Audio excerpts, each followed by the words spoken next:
Okay, good morning, everybody. Good morning. Monday, October the 31st. This is the Dr. Simon's Weight Loss Ask Me Anything Facebook Live that we do every other week on Monday.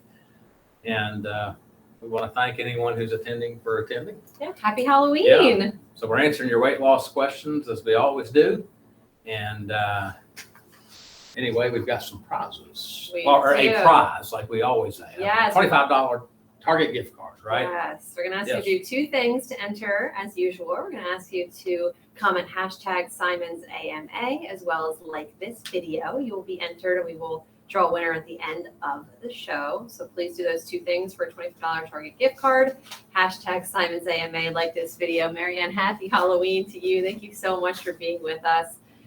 We know that weight loss can be scary for some people, and we have some great questions to help navigate this process to be a little less spooky and scary. Because here in the office, we really do try to make it as simple and comforting and easy as possible. Although it's never easy, but a little less hard is always nice. Yeah. Okay, shall we dive in? Yeah. Tom from Raleigh says, should I be weighing myself and how often? So he says, I've heard you should weigh yourself daily. Also heard you should weigh yourself weekly.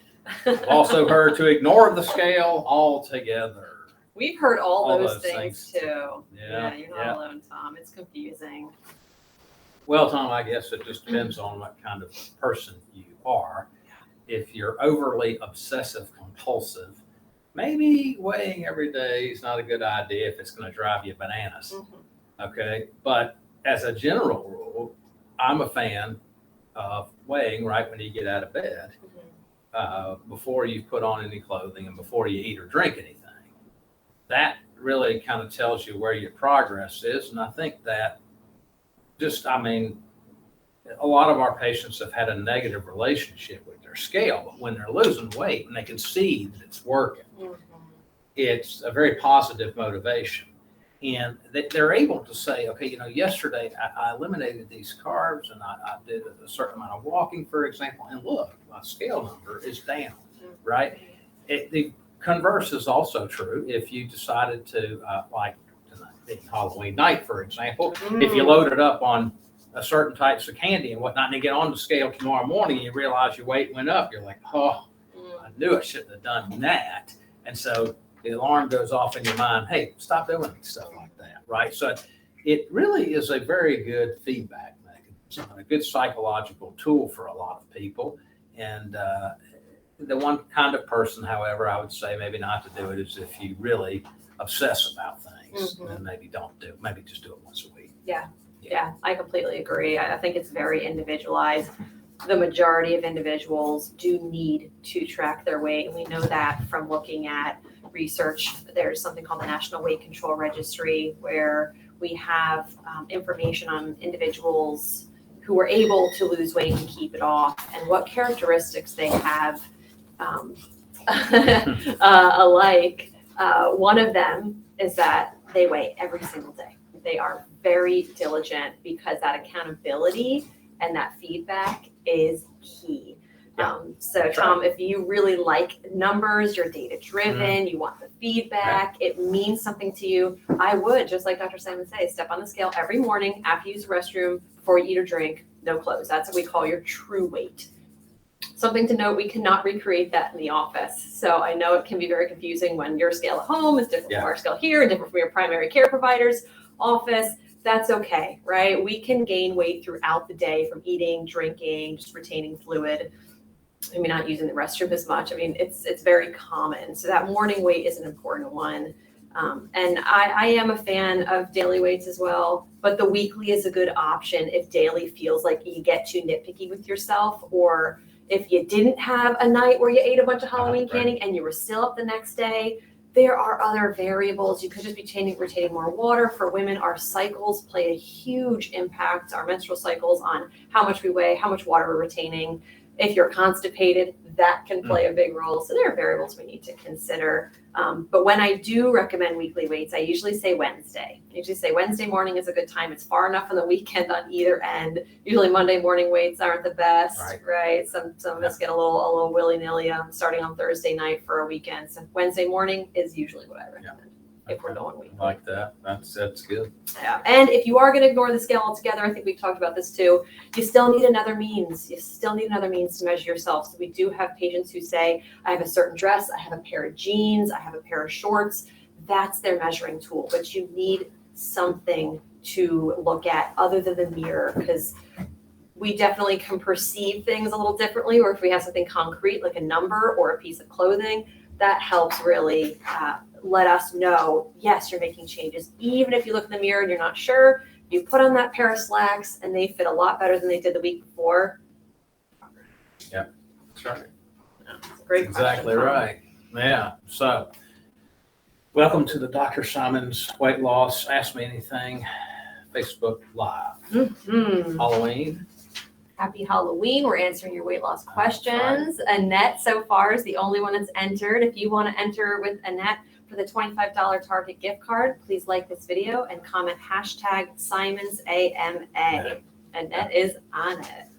Okay, good. So the one thing that Tom does say is he says here, I've also heard to ignore the scale altogether. I don't think that's a good idea. Right. To complete ignorance of the scale is probably not a good idea. Periodically anyway. So that's why we wait you here. That's for your visits. Yeah. Yes.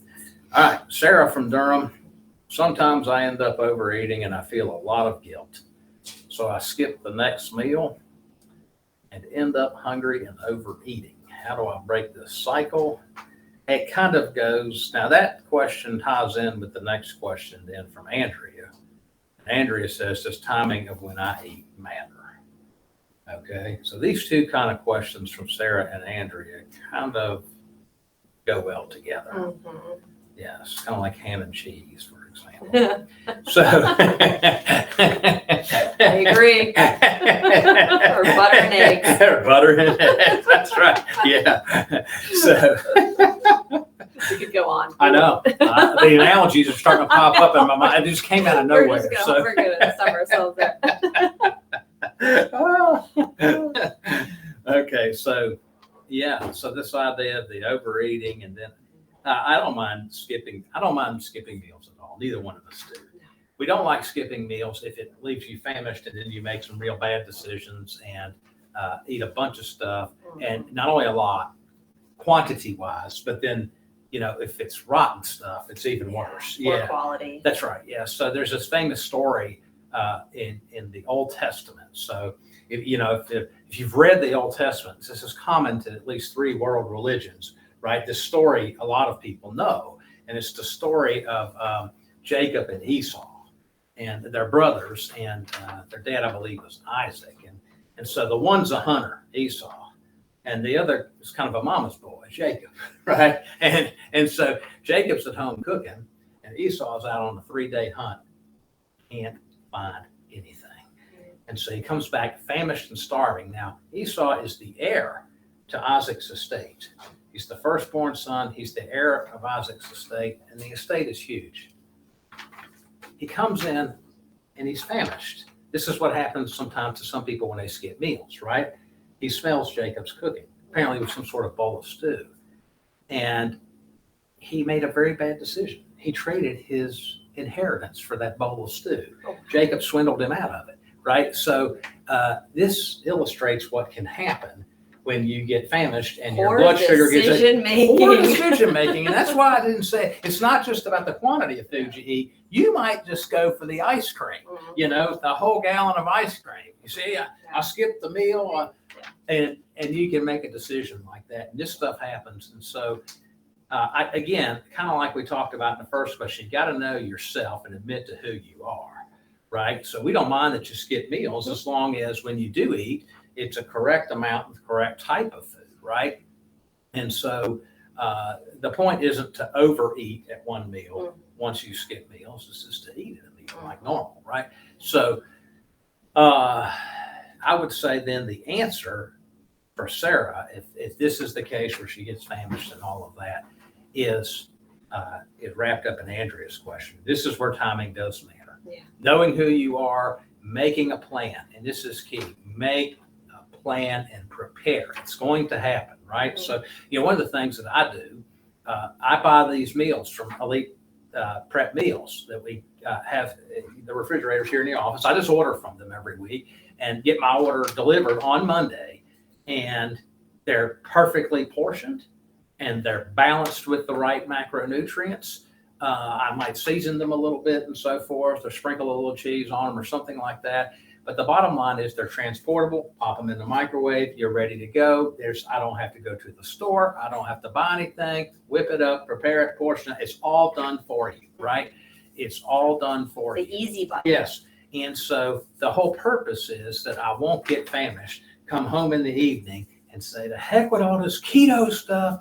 I'm calling the pizza joint and we're going to get 2 larges for the price of 1, because that's the deal they always run, right? Unfortunately, Yeah. yes. Yeah. So Elite Prep Meals is your go-to. Yeah, that's right. It's Yeah, a great company. yeah. There are others like it. Right, The point is to plan ahead. That's right. Exactly. So you can make your own stuff, but you got to make it, transport it, you got to have it with you at work, for example. Yeah. I mean, it's got to be there when you're supposed to be eating. And if you're doing it 3 times a day, you're unlikely to get famished and then just have this, incident where it's a total engorgement fest. Mm-hmm. Yeah. And I often will recommend to folks, if they know that, Sara, they're similar to you, which a lot of folks are, I will have them set timers or reminders. That's a really good point. Because it happens at the same time every day. Exactly. Yeah. They say, well, if I skip breakfast by noon, I am just like in the break room gorging on donuts and coffee. I said, then set an alarm for 11 o'clock and have a protein shake. That's it. And then those donuts don't look as good. That's right. Right? Or have an Elite Prep meal. You have exactly right. You have to kind of foresee your pattern and then break that pattern. And technology is a great thing to use to help you. That's what it's there for. Absolutely. Yeah. That's exactly right. Yeah, and Doc, I would love to talk a little bit about where that drive is coming from for Sara and for many of us, because I know fasting is very big, but a lot of people find that, especially when they first start out with fasting, although it sounds great, it's like their brain is just driving them to eat. And there are reasons that is happening, right? We would die without food. Yeah. And there are a lot of things I would love for you to talk a little bit about biology of why are we driven? Why can't we just skip meals and be totally fine? Yeah, so a lot of the patients that we see are overweight and have this disordered biology anyway. And so you and I know that biology is not protecting them from obesity. It protects them from starvation. Mm-hmm. Okay. Very well. Yeah, that's right. Very well. So chemically, what's happening is your body's telling you, go to the highest weight possible. Okay. Get to the highest weight, and I'm going to make you hungry and crave things. This is this disordered biology I'm talking about. I mean, how many people, Michelle, now, you've been a dozen years with our company? A little over 10. Yeah, right. Okay, right. So have you had one patient that you ever recall that just says, Michelle, I got to confess, I wake up in the morning and I go straight to the Krispy Kreme and say, I want to gain some weight today. I'm going to eat a dozen Krispy Kremes and throw some Mountain Dew in to wash it down.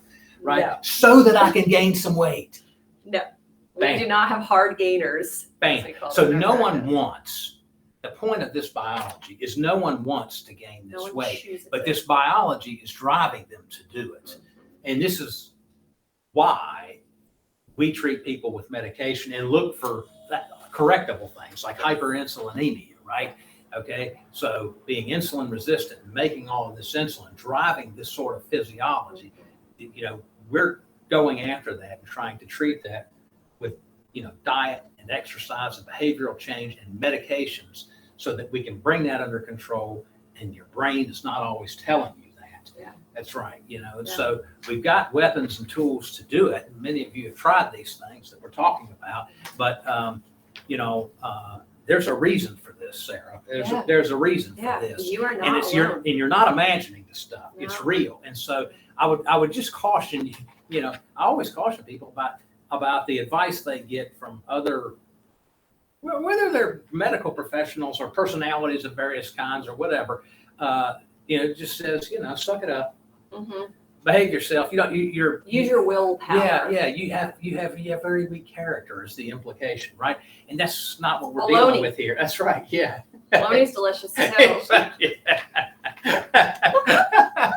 Anyway, but it really is. It's like telling a person just don't drink water. Right. You should be fine. No, you need water to live. Right? Exactly. Yeah. It's just with food, we have these parts of our brain that light up, this reward center that lights up. And when we go too long without eating, or we have something else that stresses us out, there's a reason why we go after foods that light up our brain. And most of that is processed standard American junk. It is. And it does. Michelle's right. It works on addiction.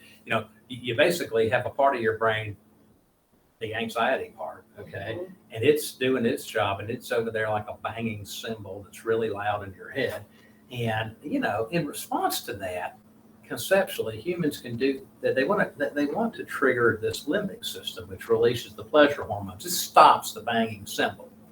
Okay, so, some people do that with alcohol. Other people do it with the drug. This is, whatever street drug you're talking about, this is what the purpose of that sort of thing. That's what it's doing. Okay. Others do it by certain recognizable behaviors, gambling, shopping for certain famous personalities have a problem with just having sex with a lot of people. This is what they're doing. They're triggering this center, just like all these behaviors give that same light up in the same. And so when there's a certain stigma when we talk about those things, but you could do this with food. You make this point that refined foods in particular, and trust me, the food manufacturers know what to put in there, and they get how to get that texture right so it lights up this center in your brain. It'll do the same thing that the drug is doing. Yeah. Okay. And that's what it's going to do, and it's going to help with that anxiety for a certain period of time before it wears off, and then you're going to crave it again because and this is socially eating the brownie. I always say is socially acceptable. Okay. Firing up a needle full of heroin is not. No. And so, people go for the brownie, right? And it works but it's working the same pathway as the drug is, right? Yeah. So anyway, we can help with that sort of thing. And this is, these are reasons that we give people medications. They work, and they'll tilt this stuff in your favor.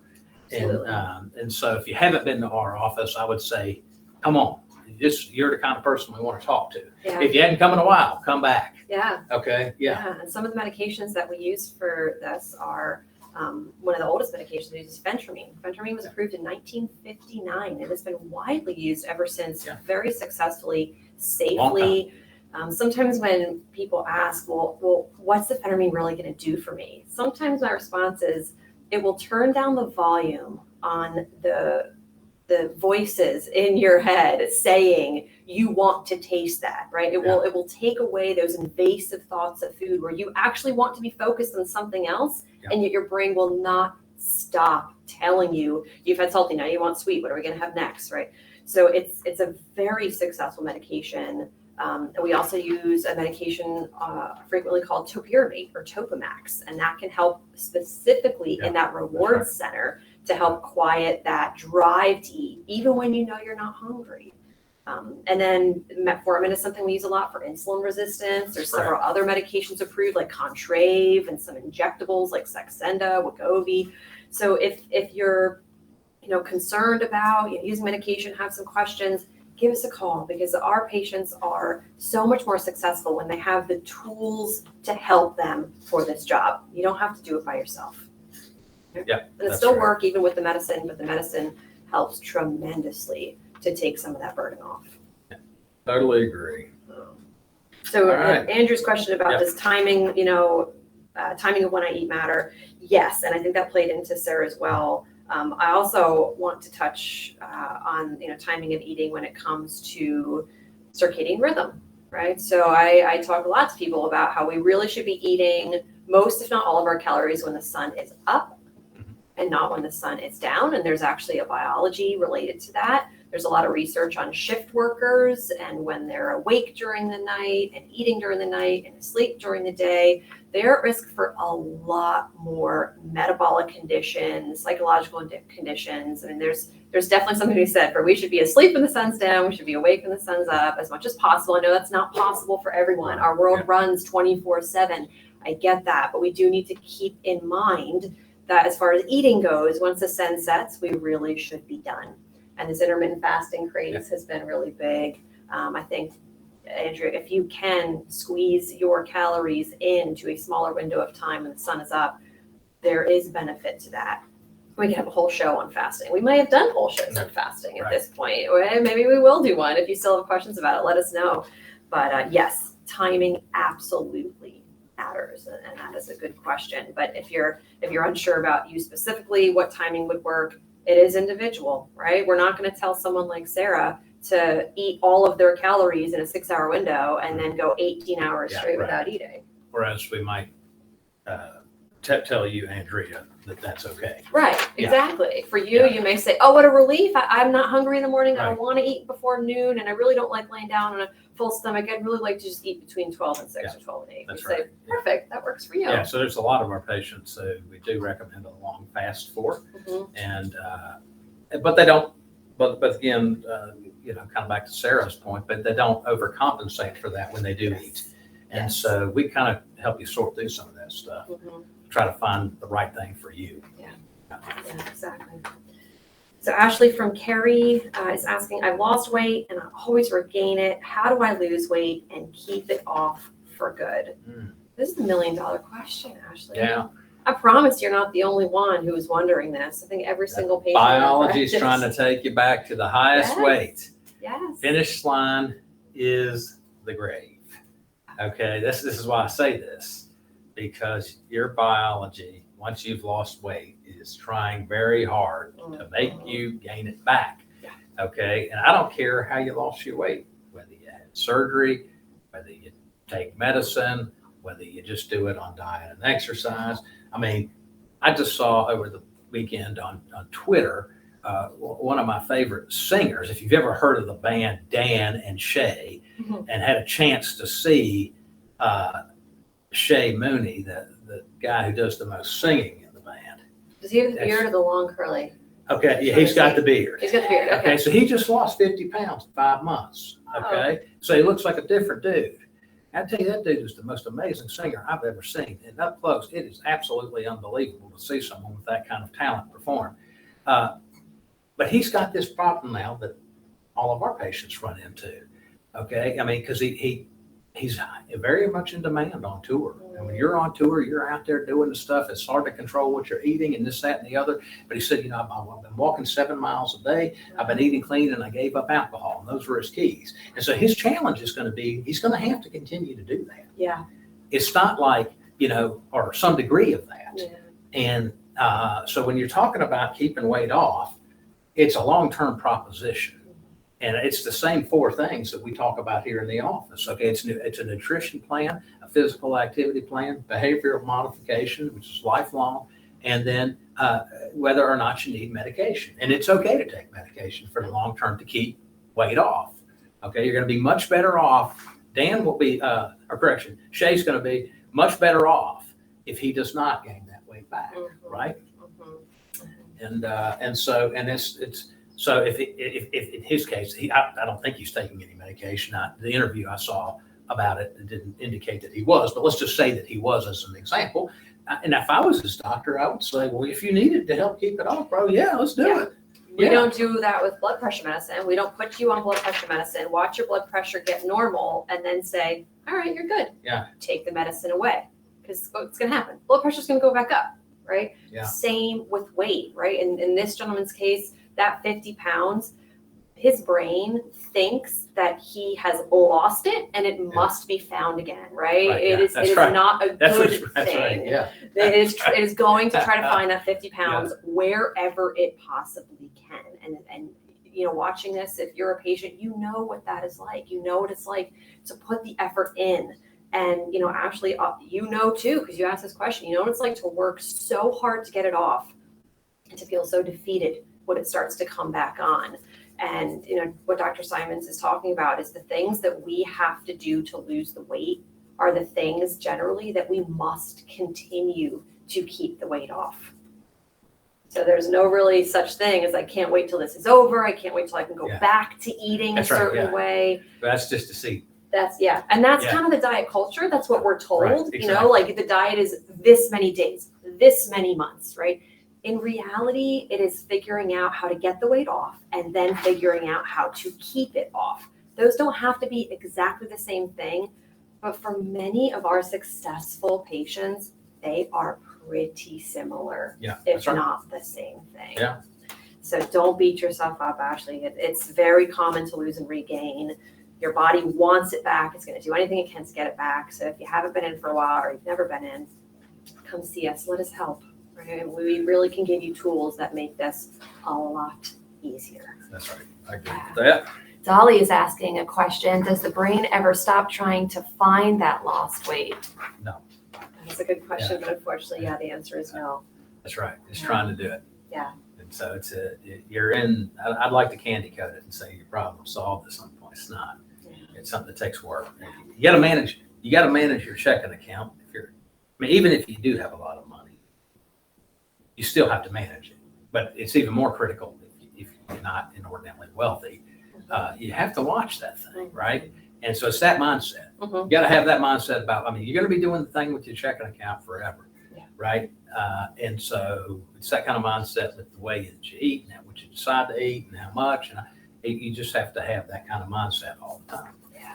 And it doesn't have to be as hard because the whole point of coming, getting support, and it's because we're helping you with tools and with changing behaviors and changing patterns and learning to plan and learning what foods, do well for you and don't. So eventually you can click into something where it doesn't feel like work every minute of every day. Sometimes it does, especially in the beginning. The goal is long-term to just make it a default, second nature, right? That's right. Like people who don't smoke, they don't think about lighting up every time they see somebody else light up. They're just a non-smoker. So sometimes we need to get that way with certain foods or social events or people we're around, just say, nope, not good for me. No decision needs to be made there. No dice. Right. All right, let's do Ashton from Morrisville. I've heard sleep is important to weight loss. What does sleep do that helps with weight loss? I don't exactly know. It does a lot. I know that sleep research is big right now. Yeah, exactly. And we are learning so much. In other words, there's a lot of intricacies to it. And some of that is pontification by my colleagues. The bottom line is your REM sleep is the good kind of sleep. And the more of it you get, the easier it is to lose weight. And that's the association you need to know. Now, how exactly the sausage is made, I don't think anyone could really tell you. It's a lot of things involved there probably. But if you deny yourself this REM sleep, you will find it's harder to lose weight. And if you get plenty of the REM sleep, you will find it's easy to lose weight. Yes. And the studies are pretty clear how our blood sugar and our hormones, like our hunger hormones, really change. Even when we take young, healthy, 20-somethings who don't have any kind of blood sugars in the pre-diabetic range, if we sleep deprive them, they will have blood sugars the next day in the pre-diabetes range, and their hunger hormone is much more elevated. So I think there's also just the lack of sleep of driving kind of, I need energy, I want to stay awake, sugar is easy, flour is easy, it makes me feel better. So there's definitely that, I think, too. We're sleep deprived. Okay, Steph from Durham. Steph, you have a question about weightlifting and does it help with weight loss? And my answer is don't rely on the weightlifting for weight loss. It is, in my opinion, a good exercise to do. It's a good form of exercise to do to prevent weight regain. Okay, but I'm not sure that there's a lot of evidence that lifting weights is good for weight loss. Changing your diet is very good for weight loss. Yeah, and I do believe in lifting weights for a whole bunch of reasons, which include your mobility and strength and agility and keeping your bones from getting thin, all these sorts of things. It's got real benefit. Blood glucose, all that, blood pressure, all that. So for all those reasons, it's good to do, but I wouldn't make it the cornerstone of your weight loss program. I agree. Yes. I agree. All right. I think I think this is, we're winding up here. Yeah, I think At there the might have end. only been one Yeah. person actually Yeah. that entered for the $25 Target Gift gift card. All right. Got my buddy Spencer Before we end, here. we have a couple of team members here who are going to announce the winner. Yes. Hi, sweetie. This This is Spencer. Spencer. Spencer is Lovey's dog, and he's a good fellow. He is a Yeah. sweetie. Yeah, And we That's are right. part of the pumpkin patch Yeah. here, Spencer Okay. included. And I know That's right, Mommy's sweetheart. coming. Look, we have Lovey. Lovey, our Yeah. guest from last week, Indiana, from the front office in Raleigh. Oh. all right. So thanks for attending, everybody. We'll plan to talk to The you. winner for the $25 Yes. Target gift card is Annette. Annette. Yay! Good Thank job, you Annette. so much, We'll Annette, plan for to talk to you joining. in 2 weeks. Happy Yeah. Halloween. Happy everybody. Halloween. Halloween.